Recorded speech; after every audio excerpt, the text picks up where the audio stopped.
अब नेपालगञ्ज उपमहानगरपालिका बाँके जिल्लाकै समग्रमा भन्ने हो भने पनि र नेपालगञ्ज उपमहानगरपालिकाकै उसमा भन्ने हो भने चोरीको अहिले जुन समस्या जुन बढेको छ र जुन अहिले एउटा र्युमर जस्तो भइराखेको छ जस्तो लाग्छ मलाई। किनभने चाहिँ ठाउँ-ठाउँमा मान्छेहरूले चाहिँ अहिले गस्ती गरिरहेछन्। कहिले कतिखेर ल यहाँ चोर आयो ऊ चोर आयो भनेर। तर हिजो हाम्रो जिल्ला प्रशासनमा हाम्रो एसपी साहबले एउटा बैठक पनि राख्नुभएको थियो र उहाँले के भन्नुभयो भने सम्पूर्ण वडा अध्यक्षज्यूहरूले हजुरहरूले आफ्नो वडावासीहरूलाई चाहिँ के भन्नुभयो भने हामी चाहिँ बढी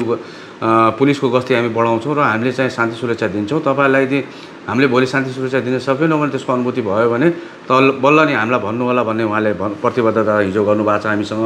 र हामीले पनि के भन्छौँ भने चाहिँ नेपाल तपाईँकै भनौँ न च्यानलको मार्फत पनि म के भन्न चाहन्छु भने चाहिँ जति पनि अहिले हामीले गस्ती गरिराखेका छौँ, ठिक छ, हामी गस्ती गरौँ, आफ्नो टोलमा के अरे सुरक्षा पनि गरौँ। तर के छ भने चाहिँ कोही पनि मान्छेहरू आउँछ भने उहाँहरूलाई पहिला चाहिँ हामीले सोधपुछ गरेर उहाँहरू के हो कस्तो हो, कहिलेकाहीँ के हुन्छ भने कसैलाई त्यतिकै हान्दा पनि राम्रो हुन्न र भोलि कतिपय केसहरूमा हान्यो भने उल्टो आफैलाई केस लाग्ने जस्तो पनि सम्भावना हुने देखेको हुनाले हिजो एसपी साहबले हामीलाई त्यो कुरा गरेपछि म के भन्न चाहन्छु भने उहाँहरूलाई चाहिँ सम्पूर्ण उहाँलाई व्यक्तिहरूलाई चाहिँ जसले गस्ती गरिरहेको छ उहाँलाई चाहिँ तपाईँहरूले बरु त्यस्तो व्यक्तिहरू कोही सन्दिग्ध व्यक्तिहरू छ के त्यसो लाग्यो भने तपाईँले समातेर बरु पुलिसलाई बोलाएर पुलिसलाई बुझाइदिने